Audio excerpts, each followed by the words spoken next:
Chloe, I know this is going to be tough for you. Chloe can handle it. She's got tough skin. She's fine. She don't look like she's fine. So I am expecting a child. Oh. Wait. I understand good. You have other woman pregnant? Just a little while ago, you were talking about rekindling the relationship between you and Chloe. No, I mean, not rekindle, but I mean, me and Chloe could always be good friends. He waited until the entire studio was holding its breath, then looked right at her and said the one thing no one expected to hear after everything he'd already put her through. Come back to me. The timing couldn't have been worse. The tone couldn't have been more familiar. And the effect was immediate. Chloe froze. Not like blink and you miss it silence. This was the kind of frozen where every muscle in your body goes quiet because your brain is too busy calculating whether you're being humiliated, gaslit, or tempted into the same wreck twice. Her face didn't change, but her hands locked into each other. Her breath stalled. You could feel the weight in her chest. Right then, Johnny was trying to drag the entire studio and Chloe into a story he had already rewritten in his head. Welcome back. I'm Sabrina, and you're watching TLC Drama Live. If you're already gripped, hit that subscribe so you never miss the mess, and tell me in the comments, was Johnny serious? Or was this the boldest bluff ever dropped mid-apology? Because what makes this moment so wild isn't just that he said it, it's when he said it. This wasn't during a private apology. It wasn't in a vulnerable one-on-one. It was while he was literally sitting on that couch on national television, knowing damn well that another woman, off camera, was carrying his child. He already knew. He knew he had someone else. He knew he had a baby on the way. And still, he made the move. Still, he looked Chloe in the eye and offered her a fake future he could never deliver. You could hear it in his voice, too. It wasn't shaky or unsure. It was steady, like a man who thinks confidence can erase consequences. Like a man who's more invested in how he's perceived than in how someone feels. And for 1 second, not long, but just enough, Chloe didn't push him away. She didn't laugh. She didn't call him out. She didn't speak. And that silence was louder than any outburst. That silence told you everything. It wasn't because she wanted him back. It was because something about that moment was so familiar, it stunned her. That was the old Johnny move. The smooth voice, the stage vulnerability, the poorly timed charm. And even after everything, her body remembered what it used to mean. For just 1 second, she almost paused in it. And that pause is where every woman watching felt the same thing.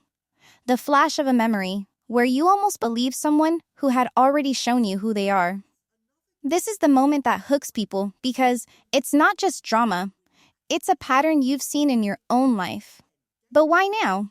Why did Johnny wait until this moment to drop the line? Why did the producers give him the space to do it?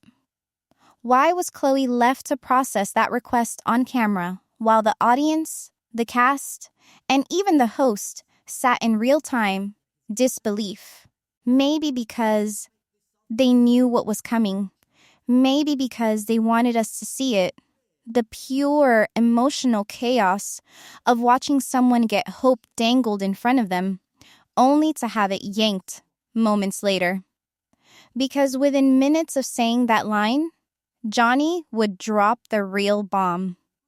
Not just that he's moved on, but that he's expecting a baby. That another woman is already carrying his child while he's out here pretending he's still single and soulful. And this isn't a one-off moment.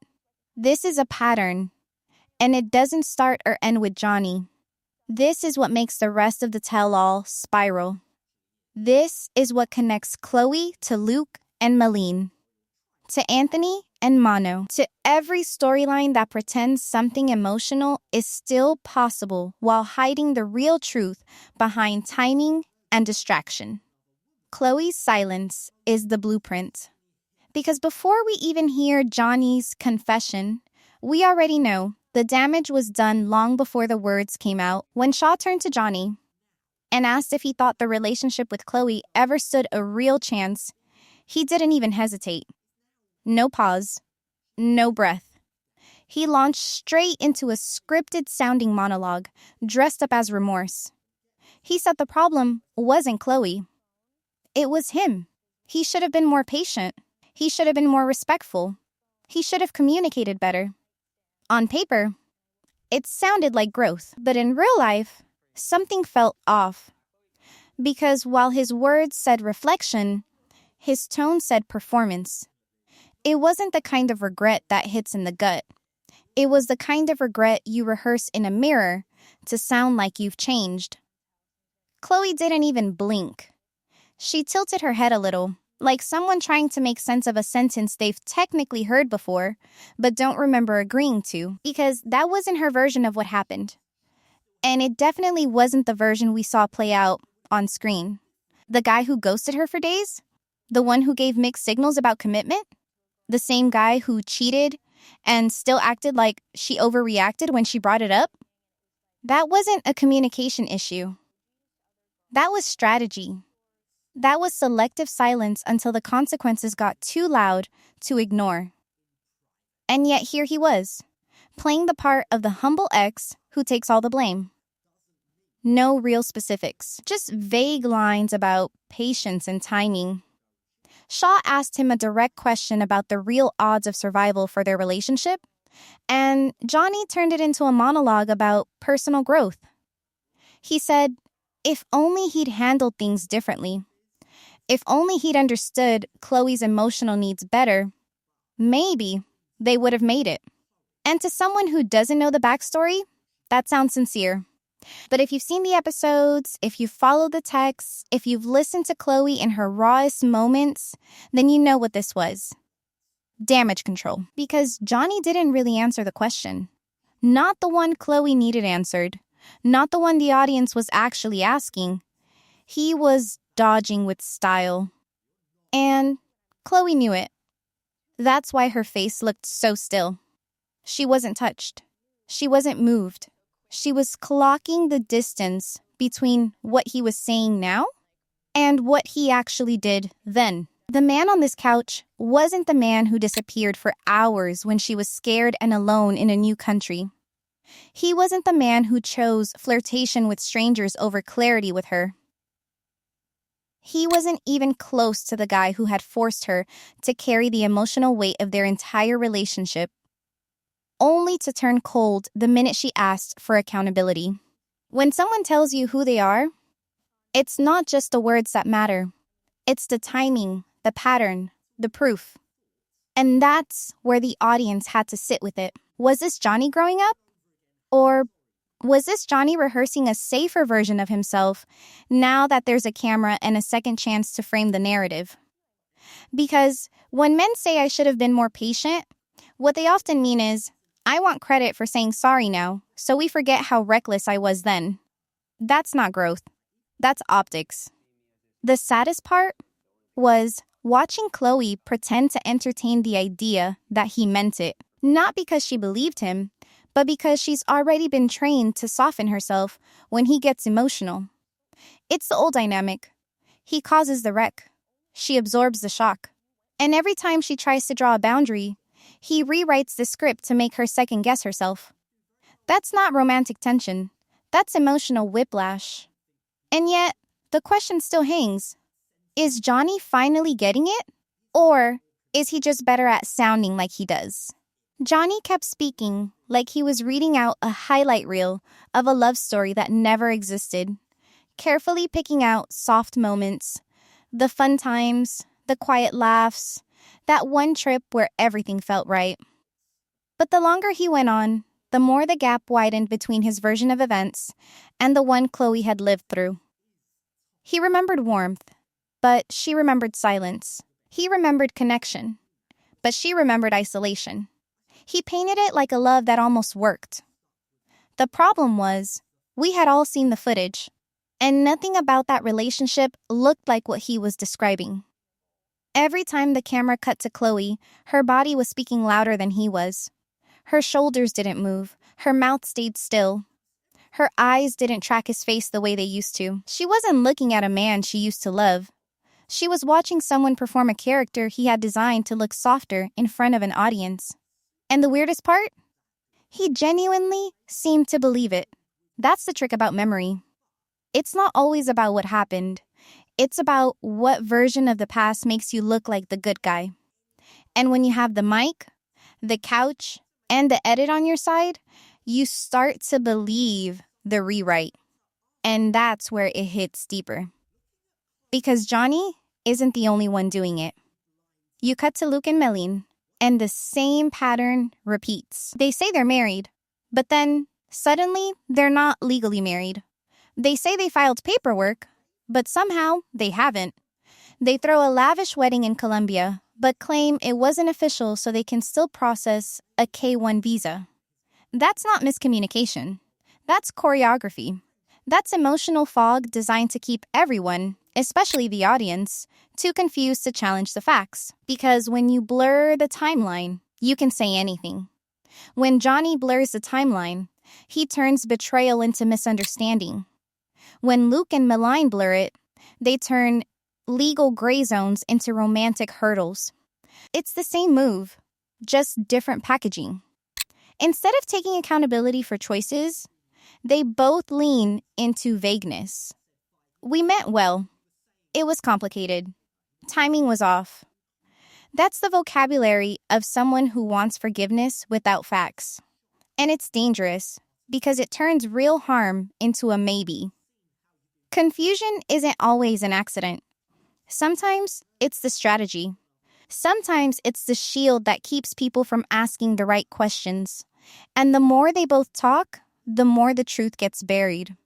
Not because the facts are missing, but because there are too many versions now.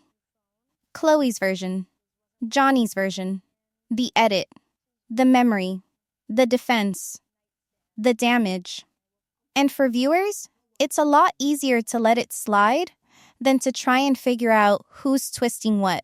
But here's the thing. Clarity costs you something. It forces you to say what you did and what it caused. So, when a couple chooses confusion instead, what does that tell you about who benefits from the blur? It's not the person who was lied to.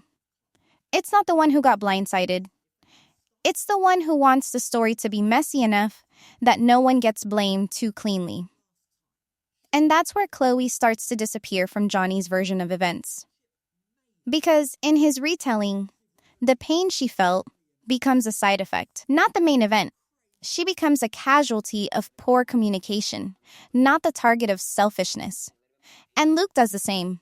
He frames the paperwork delay like it was fate, like love was just trying to find its way through bureaucracy, when in reality, someone was playing both systems, emotional and legal, hoping one would buy them more time. When the mood shifted, it wasn't loud. It was subtle. Just a half-second stall in Johnny's breath. The kind of pause that doesn't happen by accident. Shaw had asked the question plainly, "Are you seeing someone else?" And instead of dodging or deflecting like earlier, Johnny went quiet. But not nervous quiet. Calculated quiet. He looked down for a second, then said yes. "Yes, I'm seeing someone." No drama, no guilt, no real emotion in the way he delivered it. And the second he said it, the whole room leaned forward. Chloe didn't blink, didn't move, but her face lost the little color it had left. You could see the mental math hit her like a wall. She was still processing the audacity of him offering her a comeback arc while knowing he was already in a whole new relationship. And right as that disbelief began to land, he dropped the next line. He said, "I'm expecting a child." And just like that, the room cracked. Chloe's body didn't jerk, her eyes didn't roll. But you could feel it in your stomach. That kind of bomb doesn't detonate with volume. It detonates in silence. She didn't cry right away. That came later. What happened in that first moment was harder to spot, but way more honest. It was the freeze. The second your mind tries to stop your body from reacting because the truth is too sharp to hold all at once. Shaw looked stunned. The rest of the cast stayed still. Johnny, for some reason, kept talking. He filled the space like he was trying to control the narrative before the impact could hit anyone too hard. But he had already lost the room. And Chloe? She was still stuck on the part where, less than 5 minutes earlier, this man looked her in the face and told her there might be a future. Where exactly did that future fit in when he already had one growing inside another woman? That's not a reveal. That's a betrayal disguised as a confession. Because it wasn't just about the baby. It was about the sequence. You don't give someone hope, then drop a pregnancy. You don't say you still see a future, then admit your present is already committed to someone else. That's not emotional confusion. That's manipulation. And for Chloe, it didn't register right away. That's how shock works. First, it delays your ability to react. Then, it steals your ability to speak. And finally, it crashes through you all at once like a second wave long after the shore looked calm. She turned her face slightly away, not enough to break eye contact entirely, but enough to protect herself. The kind of motion you make when you realize the person across from you has been writing two different stories the whole time. One for you, one for themselves. And you were never going to see the full script until it was too late to change your part. And the most frustrating thing, Johnny didn't look ashamed. He looked disappointed. Like the timing of this reveal was more inconvenient for him than it was damaging for her. As if her pain was an unfortunate side effect of him having to come clean. That's not remorse. That's image management. And still, we have to ask, why offer her anything at all? Why tell Chloe to come back when you already knew there was no room left for her? The silence that followed was heavier than anything anyone said all night. Chloe's breath was shaky now. You could see her hands twitch just slightly as she tried to hold herself together. The earlier freeze had cracked. Her eyes welled up. Her mouth tightened. She was trying so hard not to cry, and failing, and still trying anyway. And that's what made it brutal to watch. Because it wasn't a meltdown. It wasn't chaos. It was quiet grief. The kind that only comes when someone makes you feel disposable in front of everyone you once trusted them with. And then Johnny made it worse. He looked over at her and said, almost like he was the one blindsided, that it hurt him to see Chloe so upset. That watching her cry made him feel terrible. That he didn't expect her to still have feelings for him. And somehow, that's when the entire temperature in the room shifted again.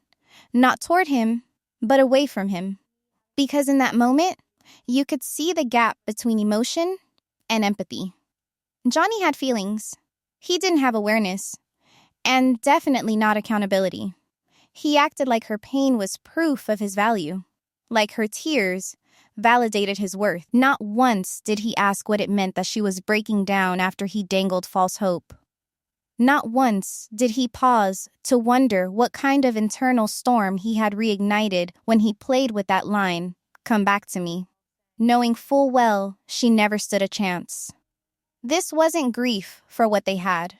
This was guilt-tripping disguised as vulnerability.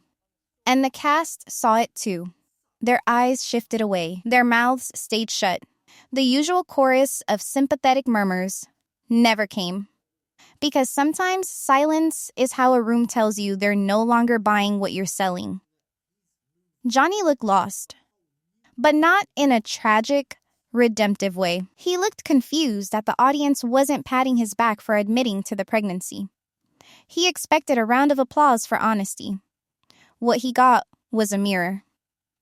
One that reflected back the exact harm he had caused without needing to say a word. And Chloe? She finally cracked. Her voice didn't rise. Her posture didn't collapse. But the tears came without shame. Real ones. The kind you only shed when someone disrespects your heart and expects you to say thank you. And the worst part? Johnny still tried to make it about him. Said he didn't want to be seen as the villain. Said he was worried about how he'd be perceived after this. And that right there is the perfect summary of who was really at the center of his emotional concern. Not the woman crying across from him. Not the baby he had on the way. But the version of himself that would live online after the cameras shut off. This isn't new, either. Cut over to Anthony and Mano, and you'll see another version of it. A different kind of power play, but the same emotional pattern. Mano throws out the word divorce, like it's punctuation. And Anthony finally goes still. Not angry, not defensive, just still. Because you reach a point where threats don't sting anymore. They get absorbed. And once that happens, the power drains out. Anthony doesn't fight her anymore, and that silence, the same silence Chloe used, is the sound of a boundary locking into place. The question that hangs now isn't whether Johnny feels bad. It's whether he knows what he did. Whether without applause or sympathy or soft lighting, he actually recognizes emotional harm when there's no one left in the room willing to explain it to him. The shift wasn't smooth. It was awkward, clumsy even. Just minutes after Johnny's baby reveal had cracked Chloe wide open on stage, he suddenly pivoted. The same man who invited her back into his life, who leaned in with that loaded, "come back to me," was now shrugging like the whole thing had been a misunderstanding. He said they'd always be friends. He claimed he didn't mean anything by it, that there was no romantic subtext, no emotional promise. And if that wasn't enough of a whiplash, he even implied that Chloe might have misunderstood his tone. This was the kind of gaslighting that doesn't scream, but whispers just loud enough to make you question your own memory. Johnny didn't deny what he said. He just rebranded it, repurposed it as harmless nostalgia. And that's how it works, not with lies, but with reframes. The truth didn't change. But the context got bent until the original meaning blurred. He said the words. We all heard them. Chloe heard them. Shaw heard them. The studio held its breath when he said them. But now, suddenly, it was all being recast as nothing more than a sentimental callback. It was a strategic rewrite, and it didn't land. The vibe in the studio was flat. No one nodded. No one echoed his words. Because the receipts were too fresh. We had just watched him deliver that emotional line. Chloe had just sat frozen in the aftermath. The camera barely had time to cut angles before Johnny began reshaping the scene. And you could see it start to unravel.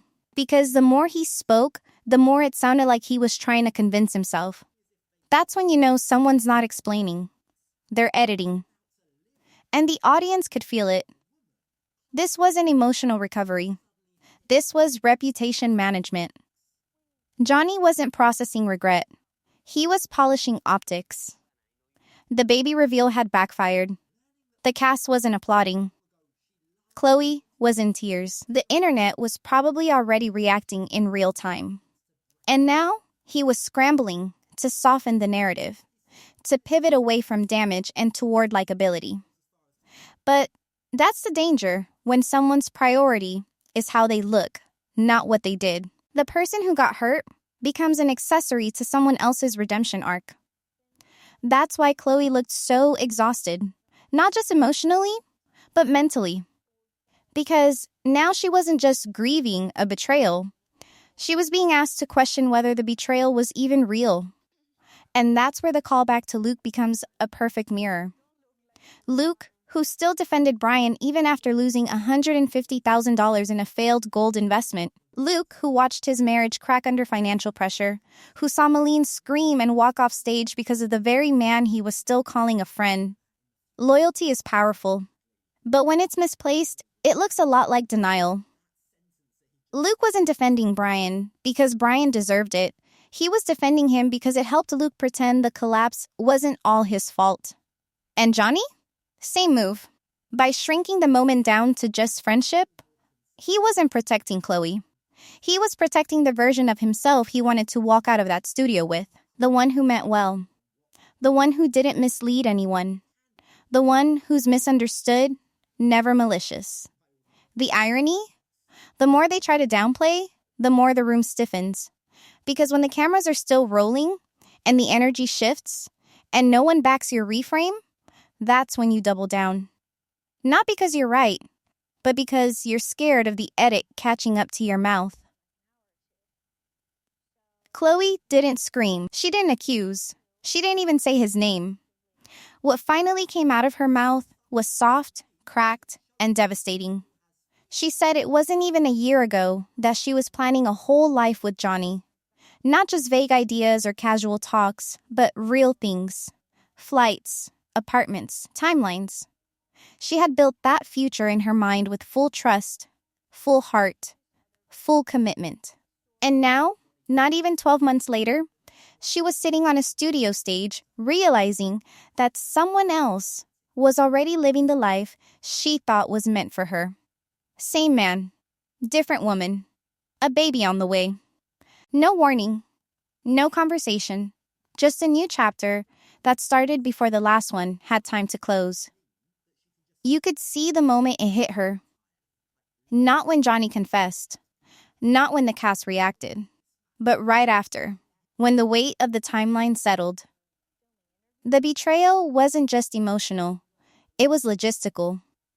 How do you move on that fast? How do you go from someone's future to someone else's forever without ever pausing to admit you're leaving?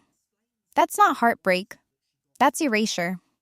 And for someone like Chloe, who was still clinging to the idea that maybe Johnny just didn't know how to love properly, this wasn't just a goodbye. It was a collapse. A loud, quiet, numb collapse. She tried to explain it, but her voice broke halfway through. Said it wasn't about jealousy. Said she didn't want to control him. But what broke her was the realization that he could start something brand new while she was still carrying the emotional debris of what they had, that he could step into fatherhood while she was still asking herself if she was too much, too dramatic, too sensitive for wanting commitment. And that kind of crash doesn't show up on camera the way people expect. There's no throwdown, no dramatic walk-off. It's in the way someone stops blinking, the way their hands grip their knees, the way their body stays perfectly still, like they're trying not to leak any more pain into a room that already feels heavy with disappointment. This is the cost of emotional whiplash. It delays your grief until it has nowhere left to hide. And for the viewers, especially the ones who've lived through it, this moment lands differently. Because it's not just Chloe's story anymore. It's every story where you think you're healing, only to find out the person who hurt you has already rebuilt their life like yours never happened. It's the sharp gut-level realization that they didn't pause. They didn't spiral. They didn't process. They moved. On. Fast. And you're left behind, staring at their version of happiness and wondering if you were ever part of the plan or just a placeholder for the person they were always going to choose next. The pacing here slows. The room sits with her. The host doesn't interrupt. Johnny says nothing. Even the other cast members stay quiet. For once. Because there's nothing to fix. Nothing to spin. This is grief, raw and unfiltered, doing what it always does when it finally catches up. It takes the air out of the room. But then, somewhere in that silence, a question forms. Not for Johnny, not for the cast, but for Chloe. What will she take from this moment? What pattern still lives inside her that made her hold on for this long? What needs to be unlearned so the next person doesn't inherit the wounds Johnny left behind? Meline said she lost the ring in her pocket during car trouble. Then she said she lost it at the gym. Two versions of the same story, both told with a straight face, neither adding up. But instead of owning the contradiction, she pivoted to a distraction. She needed Luke's ring so she could melt it down and make two new bands for both of them. Romantic? Maybe. If the first ring hadn't vanished under suspicious timing. And if the second one wasn't being crafted from a diamond Luke never got back. She didn't return the ring. She didn't replace it. She just kept it. And somehow, Luke let that be the end of the conversation. This was the moment everyone watching started to feel something familiar. Not because they'd lost a ring, but because they'd once stood in front of someone who kept rewriting reality mid-argument. Just like Johnny, Meline didn't defend her actions with facts. She defended them with fog. And Luke? He absorbed it, took it in like he always does. Blank face, soft tone, pretending the confusion was fine, because it kept the peace for a few more minutes. But the real red flag wasn't the missing ring. It was the marriage that might not exist. They had a wedding. They wore clothes, said vows, did the whole thing on camera, and then claimed they never filed the paperwork. The whole ceremony might have been symbolic. Or not. Or maybe. Depends who you ask. The Tell All revealed they were back on the K-1 visa track. A visa you only get before marriage, not after. So the question that never got a straight answer was simple. Are they married or not? The real answer? Whichever version lets them keep the storyline going and avoid full accountability for either direction. And that's what linked them straight back to Johnny. The emotional currency wasn't love. It was access. Future promises used as levers, confusion used as cover. Emotional control dressed up as romantic ambiguity. Anthony and Mano fit the same mold. Her weapon of choice wasn't silence. It was divorce. She threw the word around like punctuation in every fight, every disagreement, every moment things didn't go her way. And for a while, Anthony played along, got upset, reacted, chased, until this tell-all, where he sat back, ate his food, and didn't follow her. And that's when the power flipped. Suddenly, Mano was shocked, hurt, defensive. She asked him why he didn't try to fix it, and he said he didn't know if he wanted to anymore. That maybe, just maybe, all those threats had finally landed. Not as warnings, but as the new normal. When you throw the same emotional grenade long enough, eventually the other person stops flinching. That's what tied all three couples together. Not the drama, not the fights, but the way they used emotional leverage as a shield against direct answers. Johnny used hope as bait. Meline used confusion as armor. Mano used threat as rhythm. And in every case, the dynamic was clear.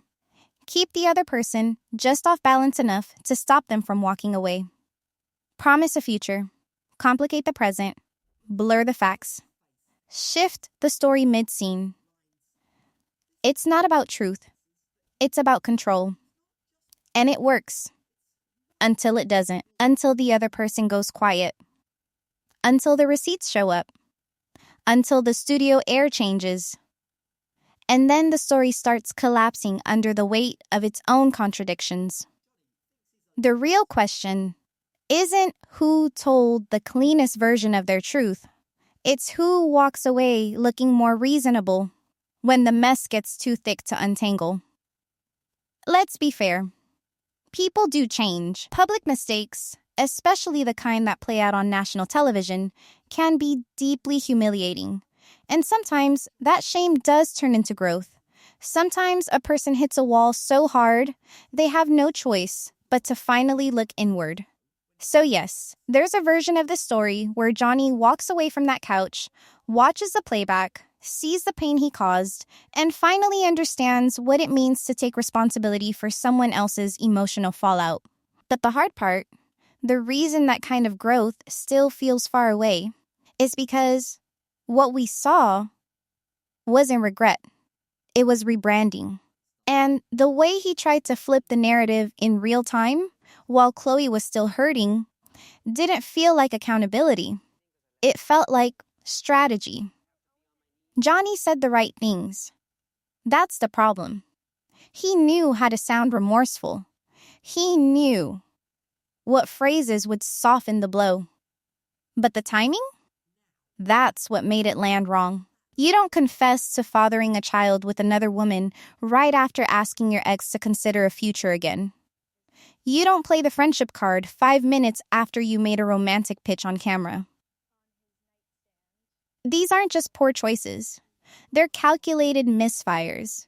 And even if they weren't meant to hurt, they still did. That's where trust breaks. Not always in the action itself, but in the gap between what's said and when it's said.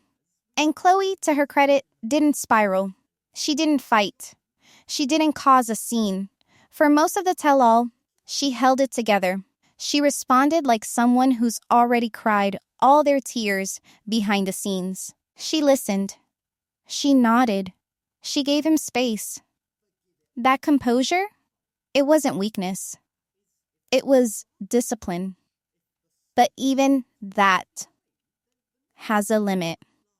Because when someone drops a bomb like that, and you've spent the last year trying to make sense of a relationship that never gave you closure, the break isn't loud. It's silent. It's internal. And that's why when she finally cried, it wasn't because of what he said. It was because of what he never gave her the decency to prepare for. This is how emotional rewriting works. It erases the past you lived and replaces it with the version that flatters them the most. For viewers, especially those who've been through anything remotely similar, there are real signals in this dynamic. Watch for the pivot. When someone who once distanced themselves suddenly starts using softer language in public, ask why. Watch the timing. Are they expressing remorse because they finally understand what they did? Or because people are finally watching them do it? Pay attention to contradictions. If their words of affection land in the same breath as their announcement of a new relationship, that's not complexity. That's misdirection. There's also a caution here in how we read growth. It's easy to think a person is evolving just because they're more polished in how they speak. But emotional maturity isn't about fluency. It's about alignment. Do their words match their impact? Do they take the hit? Or do they perform vulnerability to soften it?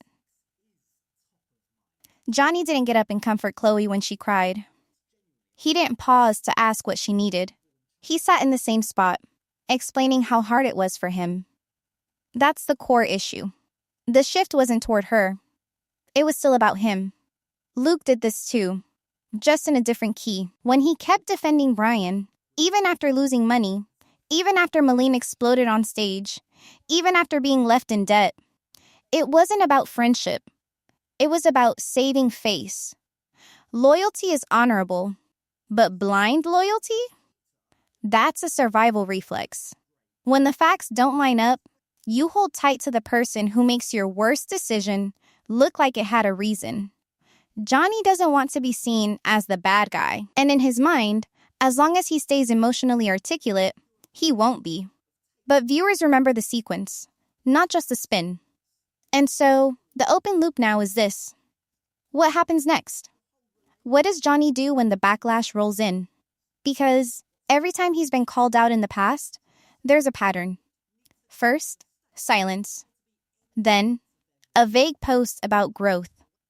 Maybe a soft launch of his new relationship. Maybe even a fatherhood quote that sounds like it came from a Pinterest board.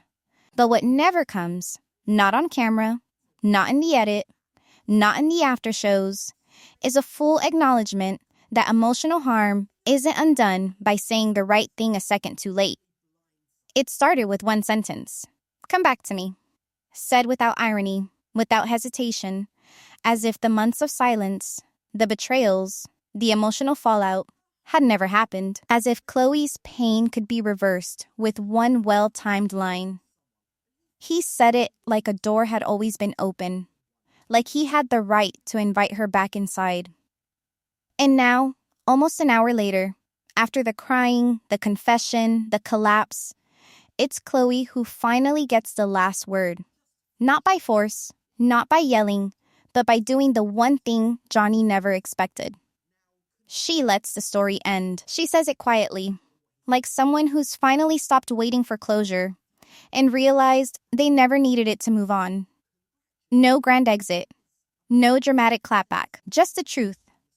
The kind you don't owe anyone, but sometimes say out loud so you can finally hear it for yourself. She says she was building a life with him, that she didn't think it would unravel so fast, and that she'll be okay, not because he deserves her forgiveness, but because she deserves her peace. It doesn't sound like a win, but it is. It's the kind of quiet win that takes time to feel, the kind that comes when you choose to walk away instead of trying to make someone stay. And that's the mirror. That's the reflection of where we began. Johnny thought he was creating a powerful moment when he asked her to come back. But Chloe made it powerful by not answering, by holding space, by letting the silence say what words couldn't. Because no matter what he offered, even if it had been real, it was too late. The damage had already echoed. The trust had already cracked. And now, she gets to walk out of the studio with no confusion about what she lived through. Only clarity. This isn't about whether Johnny loves her. It's about whether he ever protected her. And in that answer, Chloe found her exit. You rewind the tape, and every couple on that stage showed a different version of the same blueprint. Luke claimed he still loved Meline, still saw a future, still believed in the dream. But what did he do to protect it? He gave away money they didn't have. He defended a friend who left them broke. He watched Meline walk away from him on stage and still couldn't say the one thing she needed to hear, that he had her back. Instead, he played neutral. And in doing so, he played small. Meline, for all her contradictions, knew exactly what she wanted. She wanted stability, accountability, not promises and not confusion. But Luke kept giving her fog. About the visa, about the wedding, about the ring. Emotional leverage packaged as patience. And eventually, like Chloe, she stopped reacting. She got quiet, and you could tell that was the moment Luke started realizing he'd lost her. Anthony and Mano mirrored it in reverse. She threw out the word divorce like punctuation. Every fight, every disagreement. And he used to beg her to stop. Until he didn't. Until he stopped following her, stopped reacting, stopped defending himself. And the moment he went still, Mano panicked. Because the power shift isn't always loud. Sometimes it's in the silence, in the stillness, in the pause before someone finally stops trying to make you love them the right way. Every couple used emotional access like currency. Not romance, not real intimacy. Just enough hope to keep the door open, enough confusion to keep control. Future promises as emotional bait. And for a while, it worked. But not forever, because eventually, every person sitting in that studio had to decide, am I staying because I'm loved? Or because I've been trained not to leave? That's what makes this tell-all different. It wasn't the yelling. It wasn't the plot twists. It was the quiet, devastating realization that sometimes love isn't what binds people. It's the illusion of what might still be possible, even when you know better. Johnny didn't walk out of this looking like a monster. He looked like something more familiar, a man who's been rewarded so many times for sounding emotional. He forgot that sounding emotional isn't the same as being safe.